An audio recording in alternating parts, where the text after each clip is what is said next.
Good. Good. Okay, so we're going to be talking to you guys about Costco today. We're group 6, and my name is Mitra. I'm Joe. I'm Robin.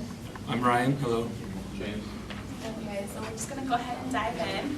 I'm going to go ahead and do a quick intro for you guys. So basically, it was our Jim Senegal and Jeffrey Brockman that got together, and they opened up the very first Costco wholesale store September 15th, 1983 in Seattle, Washington. And if we fast forward actually about 30 years, last year, 2012, they actually generated over $97 billion in revenue. They have over 194,000 employees, and they also have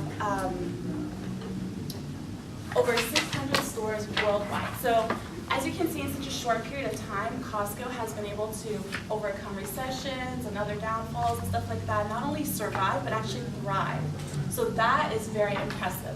And we feel that part of it has to do with their mission statement, which is to sell top quality merchandise to our members at the best possible price. We feel that is an extension of their organizational culture. And we define Costco's organizational culture as the collective programming of the minds of the members of one organization from another. So with our definition, we go ahead and we explain 4 main values that we talk about in the body of our paper, which are obeying the law, valuing their members, respecting the vendors, and taking care of their employees. And I'm going to go ahead and have Ryan talk to you guys. Hello, everyone. So the first value of Costco, which is a part of their organizational culture, is obeying the law. So what exactly does Costco mean by obeying the law? They follow all laws within the communities in which they conduct business, so long as they don't find a moral imperative to challenge those laws. So that's what I mean when they say they obey the law. And so now I'm sure you guys are wondering, okay, so they obey the law, but how does that impact Costco's performance? How does that value, that piece of organizational culture, add to their performance and make them the leader of the warehouse industry that they are? It actually does it in 2 ways, because according to a study conducted by Sandra Waddick and Neil Smith in an article that was published in the Sloan Management Review of Winter 2000, when a company adopts proactive, responsible practices, it reaps measurable improvements in productivity and efficiency. It lowers its legal exposure and also reduces risk to the company's reputation, while actually cutting direct and overhead costs. So, for instance, when Costco adheres to these laws in the communities that they do business, they send the message that even though they're a $1 billion organization, they're not better than the average Joe down the street who has to abide by the laws. They make a lot of money, they have a lot of power, that's no secret. But they send the message that they're just like the person down the street, and people want to do business with people they trust and like, and people that are similar to them. You know, it's just, if there's a common ground, you'd rather do business with someone who's similar to you than a complete stranger. You have some kind of trust or something of the sort. And the other aspect is, the last part of the quote said, it reduces direct and overhead costs. Well, as business students, you guys all know that revenues minus costs equals profits. So if you're decreasing your costs, that means there's a bigger difference between your revenues and your costs, meaning more profit. So that's one way that they perform stronger, or that their performance is maintained at a high level. So without any further ado, I'll pass it on to my teammate James. Alright, so I'm going to talk about how their organizational culture is geared towards their members. They currently boast 68.2 million members, and that grows every day exponentially. Their emphasized importance is from their former CEO, James Senegal. The organizational culture within the organization is geared towards their members in 3 dimensions, and we're going to talk about them: open, results-oriented, and pragmatic. First is the open culture, and that's just, I don't know if you guys have been to Costco, you just have a friendly feel. It's transferred to the members from the organization down, from top to bottom. You feel have a sense of family when you walk in, and that's partly due to the experience that you get from when you walk in, from the samples and the friendly staff when you're greeted entering and stuff like that. And results oriented, and this is evident in their 100% satisfaction guarantee. So I don't know if you guys have returned anything from Costco, but you can use it for like 7 years, it can be broken, you can return it and they'll take it.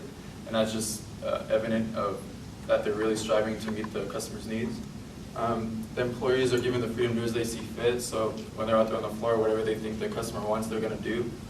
Another example is their cheap gas. So even though they're losing money like yearly from their gas, the cheap gas that they have, it's meeting a customer need that they're filling, so that helps them meet their results-oriented organizational culture, as well as a pragmatic approach, which is based on them meeting the customer needs, and that is just evident in the 90% member renewal rate that they get, which was in 2012. And in addition to their members, Costco is also very big on their vendors. Since they're a wholesale company, they deal with a lot of vendors, and that with every vendor that they deal with, they have a very close relationship with them. Costco is big on building relationships and a mutual trust with these vendors, and they do this by basically buying in bulk from these vendors for low cost. So what Costco does, they'll buy in bulk and they pay the vendors right away, so the vendors get their money, and in return the vendors give Costco these nice deals.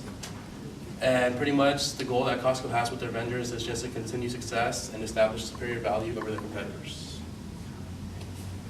The fourth value for Costco is taking care of their employees. So if we look at Hofstede's dimension of organizational culture with employee-oriented versus job-oriented, Costco proves to be an employee-oriented culture, which Hofstede defines as the employees feeling their personal problems were taken into account, and that the organization took a concern for the employee welfare and well-being. And the first way we can look at this is their relatively high compensation. So against the pressure that shareholders place on the CEO, Jim Sinegal, to reduce the compensation for the employees, he essentially accepts a lower salary. He earns about $500,000 annually, which is comparatively low relative to other companies of the same market value. And the floor workers who are out there doing similar jobs to people who are earning far less are earning about $17 an hour. And on top of this compensation, they're also receiving full benefits. And all of these employees are feeling like they're completely taken care of by the organization. And when they do this, there's a higher retention rate for those employees because they feel happier with the compensation, the protection that they're getting, and also it encourages them for growth opportunities within the company, and that all lends itself to the performance success of Costco. Also, second is the actual working environment that the employees are in, and it's a very open and collaborative working environment. They're encouraged to voice their opinions and concerns and to come up with ideas and voice them. And the CEO actually says that they're going to be a company that's on a first name basis with everyone. So when he goes into any store, any factory, Costco, anywhere in the country, he wears a name tag that just says Jim, because he doesn't want there to be a separation between the levels of upper and lower management and the floor workers. He wants everyone to feel like they're on the same level and that they're in this together and they're, all part of this organization. So it builds a great corporate citizenship and allows that to prosper. So people take on the company name as part of their own, and as a result, they want to be doing the hard work that they're doing rather than feeling like it's an obligation because of their compensation. And again, that lends itself to the performance success because you have harder workers who are happier doing what they're doing for the company. Okay, and in conclusion, basically we went ahead and showed you the 4 values that we focused on in terms of our organizational culture that Costco has really stayed true to. And you can see that they've maintained that culture, and that is evident in their overall performance like we talked about. They're a performance champion in their industry. Thank you.